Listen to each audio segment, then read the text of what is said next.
Jake Morrison sat on the cold metal floor of his tiny room on Kepler Station and counted his credits for the third time that morning. 17. That was all he had left in the universe. His stomach growled as he remembered the last real meal he ate 2 days ago. The protein bars from the vending machine cost 5 credits each and tasted like cardboard mixed with engine oil. The door chime rang and Jake's heart sank. He knew who it was before the screen lit up with the face of Grix, the station's rent collector. The blue-skinned alien had been patient for 3 weeks, but Jake could see the irritation in his large black eyes. "Morrison, you have 1 day to pay or you get thrown into space," Grix said through the speaker. "Find the credits or find yourself a new home." Jake pressed his face against his hands and tried to think. His engineering tools were already pawned. His spare clothes were sold. Even his father's old watch was gone to pay for shuttle fuel last month. The transport ship that brought him to Kepler Station had left without him when he couldn't pay the return fare. Now he was stuck on a mining station at the edge of nowhere. With barely enough money to buy a cup of synthetic coffee, he grabbed his worn jacket and headed to the lower decks, where the desperate and the criminal gathered. The job board flickered with opportunities that paid well but usually ended with people disappearing. Mercenary work paid good money, but Jake was an engineer, not a fighter. Smuggling runs offered quick credits, but the penalties included 20 years in a prison colony. Then he saw it. A single posting at the bottom of the board that nobody else seemed to notice. The text was simple and the pay was terrible by station standards, but for Jake it looked like salvation. Salvage worker needed. Retrieve components from derelict vessel. 500 credits upon completion. Contact Veltar at Dock 7. Jake ran through the station corridors as fast as the artificial gravity would allow. Dock 7 was in the commercial sector where legitimate businesses operated. Maybe this job wouldn't get him killed or arrested. He found the office tucked between a parts dealer and a food vendor. The sign read Veltar Salvage and Recovery in 3 different languages. The door slid open and Jake stepped inside. The office was small and cluttered with ship parts and data tablets. Behind a metal desk sat a Centauri merchant with gray skin and 4 arms. Veltar looked up from his work with tired eyes that had seen too many failed ventures. "You hear about the salvage job?" Veltar asked in accented standard. His voice carried the weariness of someone who expected disappointment. "Yes, sir," Jake replied. "I'm an engineer. I can handle any kind of tech you need recovered." Veltar studied Jake's face for a long moment. "You know what ship I'm talking about?" Jake shook his head. He didn't care what ship it was as long as it paid enough to keep him breathing. "Unknown. Croft 7739, Veltar said. "Been floating in the graveyard sector for over a century. Nobody goes near it. The Zephyrians won't even scan it with their fancy sensors. The Korath call it cursed. Even the Yixians avoid it, and those scavengers will strip paint off a hull if they think it's worth something." "Why doesn't anyone want to salvage it?" Jake asked. Veltar's 4 shoulders shrugged at the same time. "Fear? Superstition? Bad luck. Take your pick. I've tried to hire crews for 3 years. They all refuse once they see the ship on the scanner." Jake felt a small flame of hope in his chest. "What makes you think I'll be different?" "Because you're desperate," Veltar said with brutal honesty. "And because you're human. Humans are too stupid to be properly afraid of things that should scare them." The insult didn't bother Jake. He had heard worse from better people. "What exactly do you want me to do?" Veltar activated a holographic display above his desk. The image showed a dark ship floating among the debris of the graveyard sector. The vessel was larger than Jake expected, and its hull seemed to absorb light rather than reflect it. The design was unlike anything he had seen from the known alien races. "Get inside," Veltar said. "Find anything valuable. Power cores, navigation computers, weapon systems, if it has them. Bring back what you can carry. I'll pay you 500 credits for whatever you recover."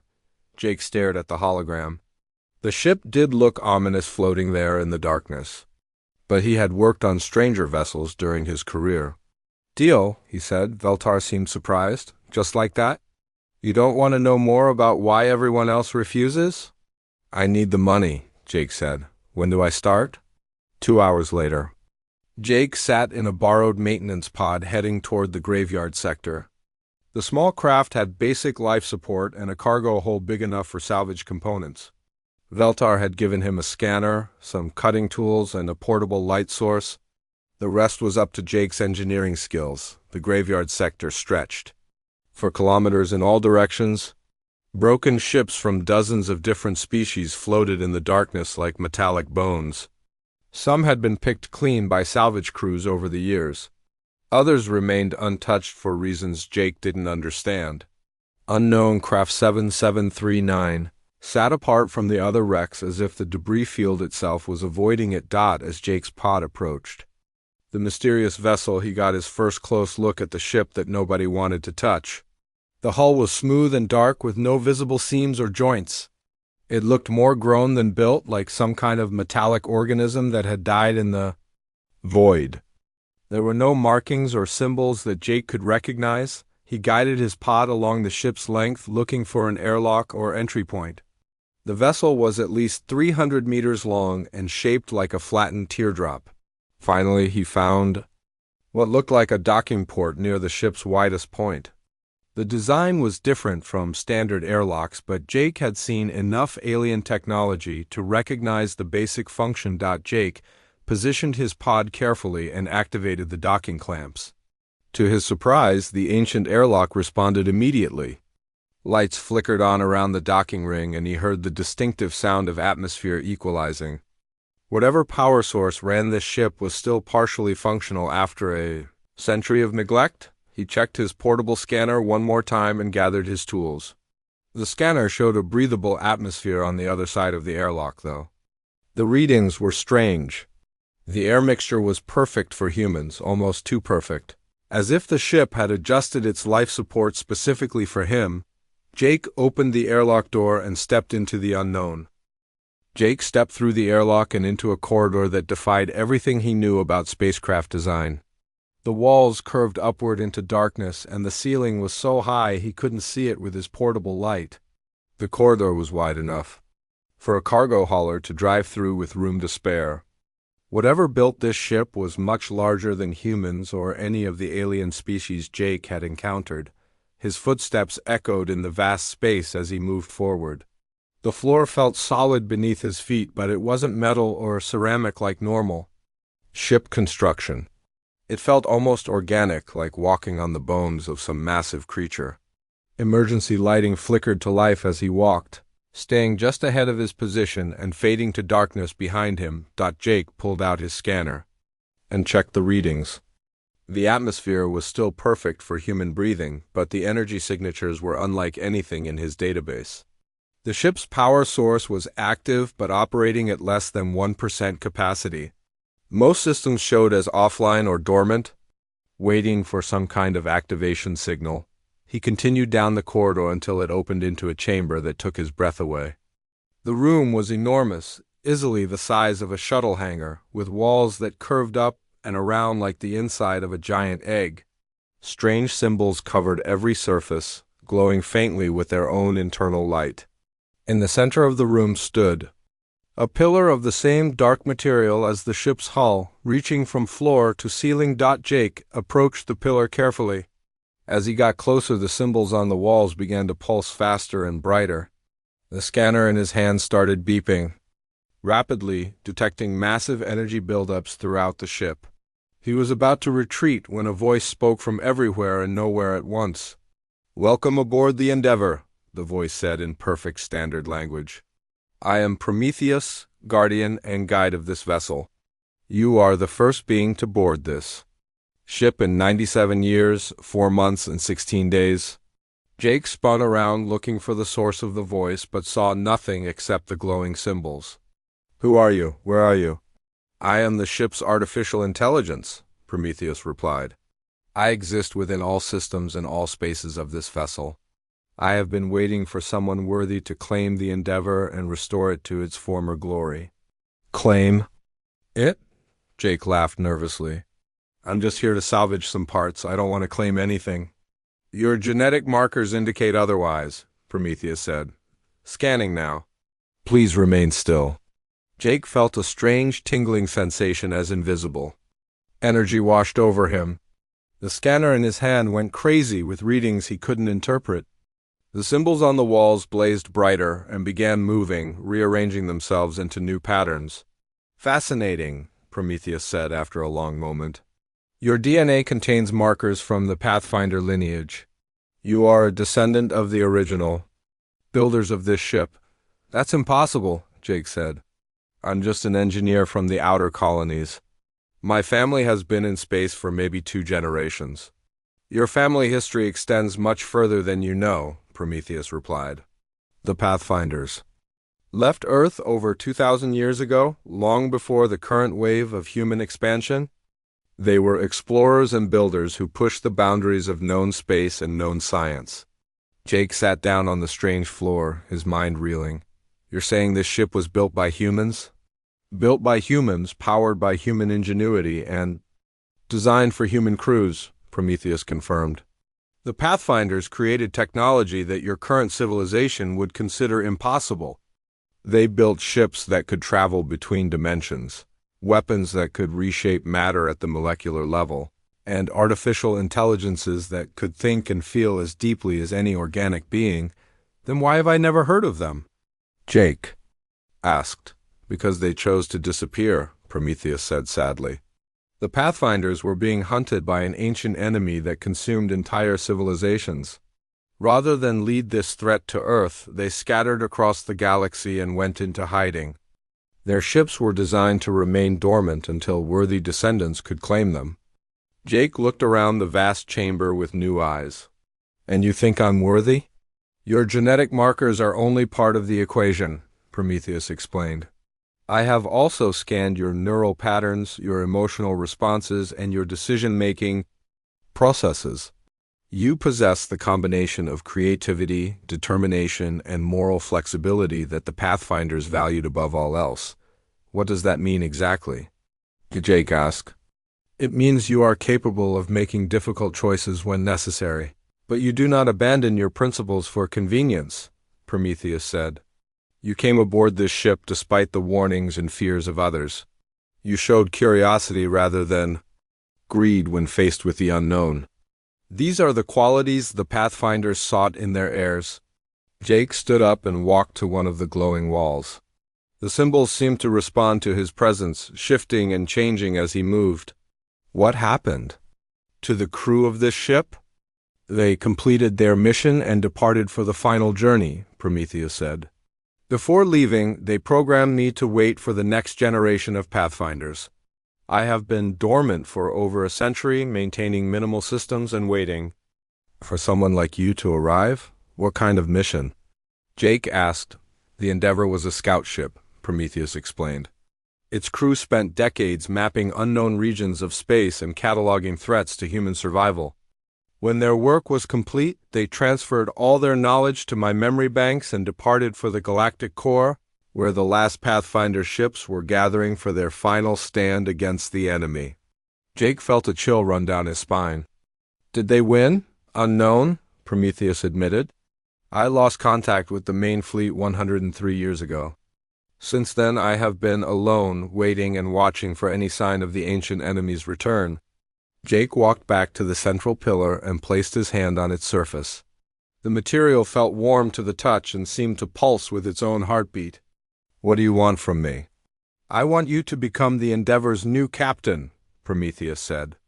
I want you to learn the secrets of Pathfinder technology and help restore this ship to full operational status. Most importantly, I want you to continue the mission of exploring and protecting human space. I don't know anything about being a captain, Jake protested. I'm just an engineer who can't even pay his rent. The Pathfinders believed that the best leaders were those who understood how things worked, Prometheus said. Your engineering background makes you ideal for this role. I can teach you everything else you need to know. Jake looked around the chamber one more time, weighing his options. He could leave now and try to convince Veltar that the ship was empty. He could return to his tiny room and wait for Grix to throw him out an airlock. Or he could take the biggest risk of his life, and trust an artificial intelligence that claimed he was destined for greatness. "What's the first step?" Jake asked. "We'd begin with repairs," Prometheus said, and Jake could hear the satisfaction in the AIS voice. "This ship has been dormant for too long. Its systems need attention from someone who understands both the old ways and the new." The symbols on the walls blazed brighter as the ship began to wake up around them. Jake spent the next 3 days learning that the Endeavor was more than just a ship. It was a living entity that responded to his thoughts and emotions in ways that defied everything he knew about technology. When he felt frustrated with a broken power coupling, the ship's walls would shift and reveal access panels he hadn't noticed before. When he was hungry, the fabrication units would produce food that tasted exactly like what he was craving. Prometheus guided him through the ships systems with endless patience. The AI explained that Pathfinder technology was based on a symbiotic relationship between organic minds and artificial intelligence. The ship didn't just obey commands, it learned from its captain and adapted to their needs. The hull could repair itself by rearranging its molecular structure. The corridors could expand or contract based on crew requirements. Even the weapon systems were designed to work with the captain's intentions rather than simple targeting data. The Pathfinders understood that the universe was hostile, Prometheus explained as Jake worked on restoring the navigation array. They built ships that could think and adapt because rigid technology breaks under stress. The Endeavor can survive almost anything because it can become almost anything. Jake finished connecting the last power relay and the navigation system came online with a soft hum. Immediately, star charts appeared on the walls around him, showing the ship's location relative to thousands of star systems. He recognized some of the markers, but many were completely unknown to him. "These charts show regions of space that haven't been mapped by any current civilization," Prometheus said. The Pathfinders explored far beyond the boundaries of known space. This information alone would revolutionize galactic cartography. Jake stared at the star charts with growing wonder. "How many ships like this are out there?" "Unknown," Prometheus replied. The Pathfinders built dozens of vessels like the Endeavor, but most have been dormant for over a century. Some may have been destroyed. Others may be waiting for their own worthy descendants to find them. As Jake worked to restore more systems, he began to understand the true scope of what he had inherited. The ship's computer core contained scientific data that was centuries ahead of current technology. The fabrication units could create materials that didn't exist in nature. The power source was a miniaturized fusion reactor that could run for thousands of years without refueling. On the 4th day, Jake made a discovery that changed everything. While exploring the ship's lower decks, he found a chamber filled with smaller vessels that looked like advanced shuttles. When he approached one of them, it activated automatically and displayed a holographic interface. "Personal transport pods," Prometheus explained, "designed for quick trips between ships or for planetary exploration. Each one is equipped with stealth technology and defensive systems." Jake climbed into the pilot's seat and the controls configured themselves for his hands. The interface was intuitive, responding to his thoughts as much as his physical inputs. Within minutes, he was flying the small craft through space with a skill that surprised him. "The ship is teaching you," Prometheus said through the pod's communication system. Pathfinder technology was designed to transfer knowledge directly to the user's mind. "You are learning centuries of piloting experience in real time." Jake returned to the Endeavor feeling like a different person. The ship was becoming part of him just as he was becoming part of it. He could feel the vessel's systems as extensions of his own body. When he wanted to know something, the information appeared in his mind. When he needed to go somewhere, the ship's corridors seemed to shift to bring him there faster. Word of Jake's activities began to spread throughout Kepler Station. He had been gone for nearly a week, and Veltar was growing worried about his investment. The Centauri merchant sent several messages to Jake's communication device but received no response. Finally, Veltar contacted station security and requested a welfare check. Security Chief Lisa Hammond took a patrol ship to the graveyard sector to investigate. When she arrived at the coordinates for unknown craft 7739, she found something that made her doubt her own sensors. The dark ship that had floated dead in space for over a century was now glowing with internal light. Energy readings showed that multiple systems were active and the vessel was generating its own gravity field. Lisa tried to contact Jake through standard communication channels but got no response. She was about to report the situation to her superiors when her radio crackled to life. "Security Chief Hammond, this is Jake Morrison." Jake's voice came through clearly. "I'm fine and I'm completing my salvage mission. Thank you for checking on me." "Morrison, what the hell is going on?" "Over there," Lisa demanded. "That ship is lit up like a festival and my sensors are going crazy." "I've managed to get some of the old systems working," Jake replied calmly. "The ship is in better condition than anyone expected. I should be finished with my work in a few more days." Lisa stared at the glowing vessel through her viewport. "Jake, I need to ask you something directly. Are you in control of that ship, or is it in control of you?" There was a long pause before Jake answered. "I'm not sure the distinction matters anymore, Lisa. The ship and I are working together. I've never felt more like myself than I do right now." Lisa reported the conversation to her superiors, and within hours, word had spread throughout the station. The mysterious ship that no one would touch was now active and responding to human control. The news reached the ears of Captain Ryan Tucker, who was visiting Kepler Station as part of a routine patrol with the Earth Colonial Defense Force. Tucker had spent 20 years protecting human colonies from pirates and hostile aliens. He had seen advanced technology from a dozen different species, but nothing like what his sensors were detecting from the graveyard sector. The energy readings suggested weapons and defensive systems that were beyond anything in the Earth fleet. "I want a full report on this situation," Tucker told Lisa during their meeting in the station's command center. "A human civilian has somehow activated a ship that's been dormant for over a century. I need to know if this represents a threat to station security." Lisa pulled up the sensor data on her main screen.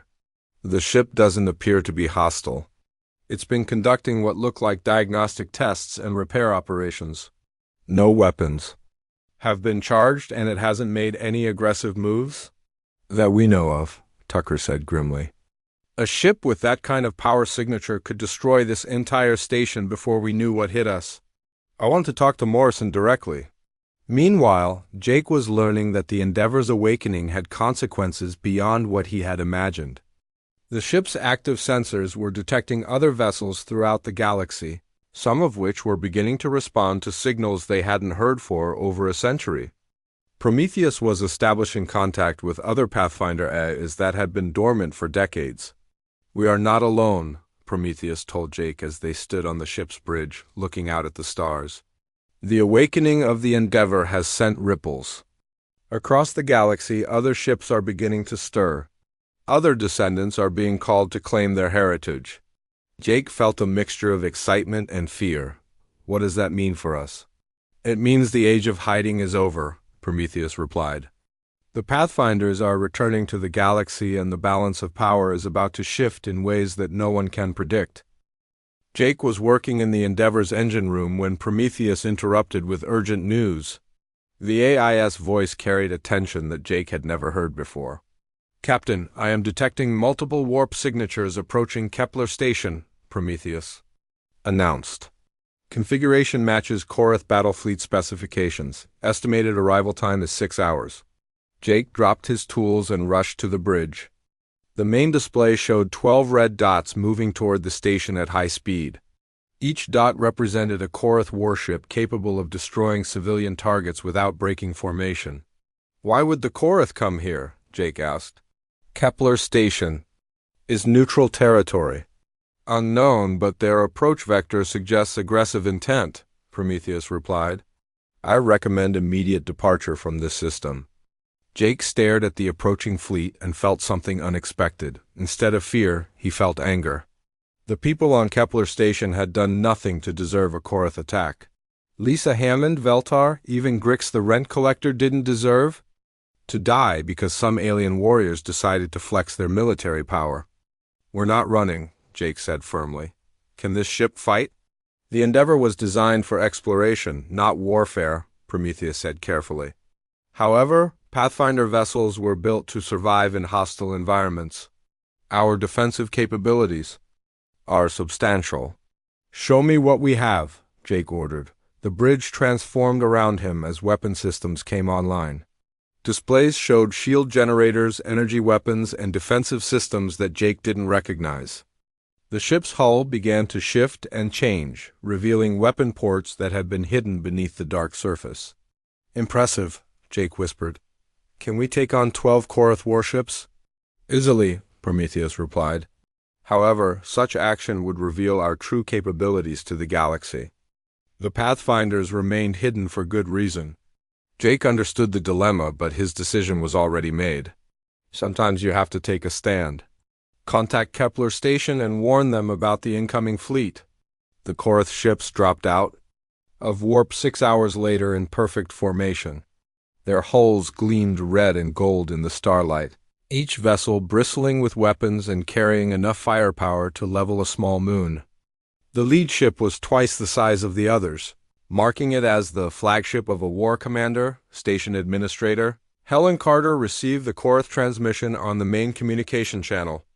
The alien face that appeared on her screen was scarred and fierce, with the ritual tattoos of a veteran warrior covering his scaled skin. I am War Commander Thakmer of the Korath Empire, the alien announced. We have come for the illegal human weapon that threatens galactic stability. Surrender the vessel immediately or face the consequences. Helen looked confused. War Commander, I'm not aware of any illegal weapons on this station. Perhaps there has been a misunderstanding. The weapon is the ancient ship in your graveyard. Sector, Thakmer growled. Our sensors detected its activation 7 days ago. No civilian vessel should possess such power signatures. We demand its immediate surrender. Helen's blood ran cold as she realized the aliens were talking about Jake Morrison and his salvage operation.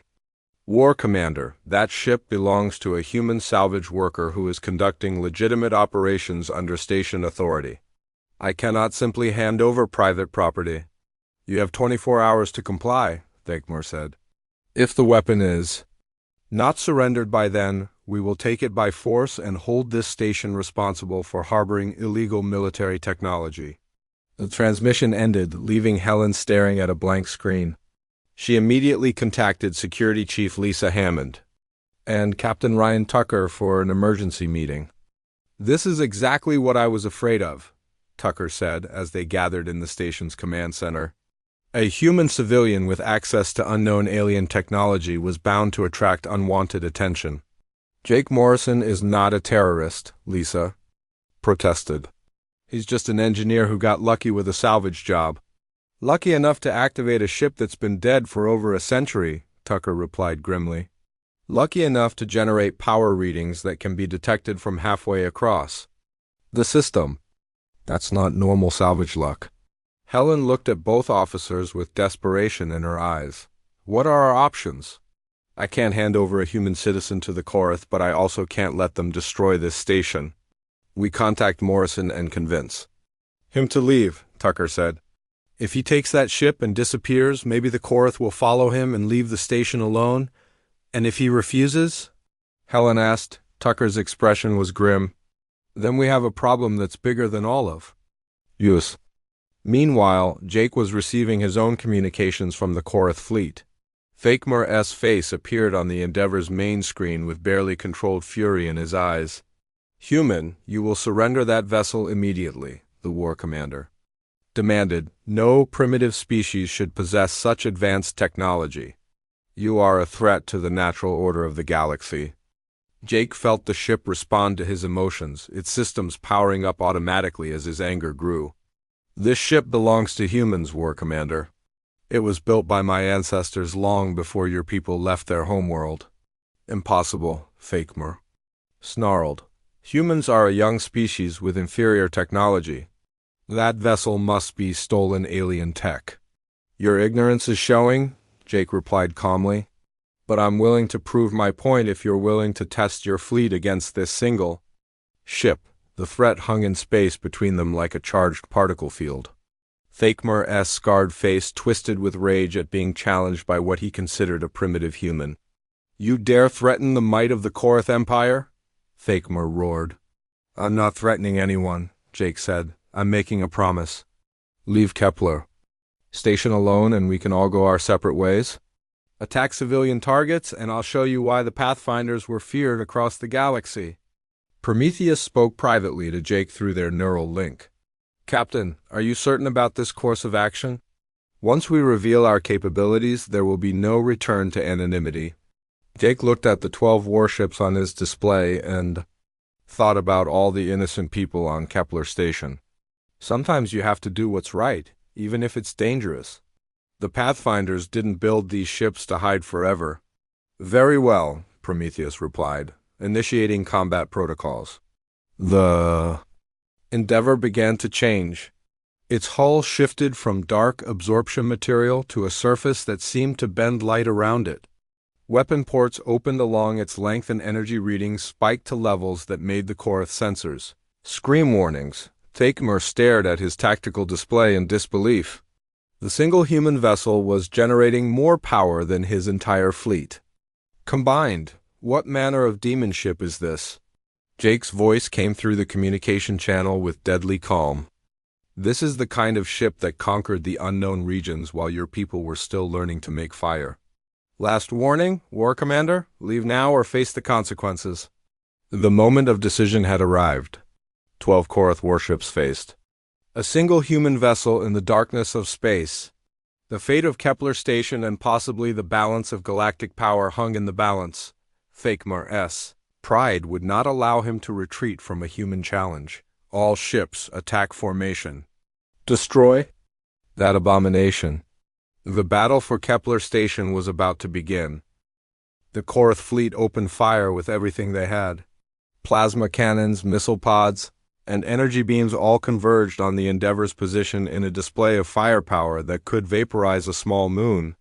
The space around Jake's ship lit up like a miniature star as the weapons found their target. When the light faded, the Endeavor hung in space completely undamaged. The ship's defensive fields had absorbed the entire barrage without even flickering. Jake felt the vessel's systems respond to the attack like a living creature that had been stung by insects. "Prometheus, I need precise control," Jake said through their mental link. "I want to disable their ships without killing anyone." "Understood, Captain," the AI replied. "Targeting their propulsion and weapon systems only." The Endeavor moved like liquid starlight, flowing through space faster than the Korath sensors could track. Jake felt the ship's weapons fire with surgical precision, sending beams of energy that carved through armor plating and disabled critical systems without touching crew compartments. Within 60 seconds, all 12 Korath warships were floating dead in space. Their engines were offline, their weapons were destroyed, and their life support systems were running on emergency power. Not a single Korath warrior had been killed, but their mighty fleet was completely helpless. Thakmer stared at his darkened bridge in shock. His flagship's main computer was displaying damage reports that seemed impossible. Every weapon had been surgically removed, every engine had been precisely disabled, and every sensor array had been cleanly severed. The attack had been so fast and accurate that it defied everything he knew about space combat. Jake's voice came through the emergency communication channel. "War Commander, your ships are disabled, but your crews are safe. I'm sending repair specifications to your engineers. You should have basic propulsion restored within 6 hours. What are you?" Thakmer whispered. "I'm a human," Jake replied. "And this is what humans can do when you threaten innocent people." The display of power sent shockwaves throughout the galactic community. Within hours, every major civilization had received reports of a single human vessel defeating an entire Korath battle fleet without firing a single lethal shot. The news reached the Zephyrian Council, the Centauri Trade Federation, and even the mysterious Athenian scholars who rarely concerned themselves with military matters. On Kepler Station, Captain Ryan Tucker stood in the command center staring at sensor readings that shouldn't exist. "Helen, we need to contact Earth Command." "Immediately," This changes everything. Station Administrator Helen Carter was already composing emergency messages to the Colonial Authority. A single human ship just defeated 12 Korath warships without breaking a sweat. Every trade agreement, every territorial treaty, every balance of power equation in the galaxy just became obsolete. Security Chief Lisa Hammond monitored the aftermath through her patrol ships. The Korath fleet is retreating to the edge of the system. They're not requesting assistance, and they're not filing any formal complaints. I think they're too embarrassed to admit what happened. Jake returned the Endeavor to its position in the graveyard sector, but the ship was no longer hiding. Its hull gleamed with internal light, and its presence could be felt by every sensor array within 100 light years. The age of secrecy was over. Prometheus guided Jake to a chamber he had never seen before, deep in the ship's core. The room contained a massive communication array that hummed with energy from across the galaxy. "Captain, I am receiving signals from other Pathfinder vessels," Prometheus announced. "Your actions have awakened ships that have been dormant for decades. The network is coming back online." Jake watched as holographic displays showed the locations of dozens of ships scattered across known space. Each one represented a human descendant who had found their heritage and claimed their birthright. "How many of us are there?" Jake asked. "At least 40 vessels have responded to the awakening signal," Prometheus replied. "More are coming online every hour. The Pathfinder fleet is returning to active status after more than a century of hiding." The first direct contact came from a ship called the Pioneer, operating in the Vega system. Its captain was a woman named Kate Sullivan, who had awakened her vessel only 3 days earlier. Her face appeared on Jake's communication screen with excitement and relief in her eyes. "Jake Morrison, I presume," Kate said with a smile.